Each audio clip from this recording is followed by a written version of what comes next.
আপনি কি কখনো খেয়াল করেছেন সোনার গয়না সব সময় গোলাপি কাগজেই মোড়া থাকে? কিন্তু কেন? এটা কি শুধু স্টাইল, নাকি এর পিছনে আছে কোনো রহস্য? চলুন জানি আসল কারণ। প্রথমত, এই গোলাপি কাগজ শুধু সুন্দর দেখানোর জন্য নয়, এটি একটি বিশেষ কিছু। এতে থাকে এক ধরনের বিশেষ আবরণ, যা গহনাকে বাতাসের আর্দ্রতা ও ধুলো থেকে রক্ষা করে, ফলে সোনা বা রূপা সহজে তার উজ্জ্বলতা হারায় না। দ্বিতীয়ত, আমাদের ভারতে গোলাপি রঙকে খুবই শুভ মনে করা হয়। এই রং সমৃদ্ধি, উৎসব আর সৌভাগ্যের প্রতীক। তাই স্বর্ণকাররা বহুদিন ধরেই এই রং ব্যবহার করে আসছেন।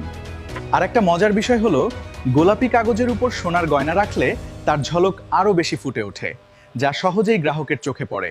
তাই বুঝতেই পারছেন, এটা শুধু প্যাকিং নয়, বরং ঐতিহ্য, বিজ্ঞান আর আকর্ষণের এক সুন্দর মিশ্রণ। এমন আরো অজানা তথ্য জানতে সাবস্ক্রাইব করতে ভুলবেন না।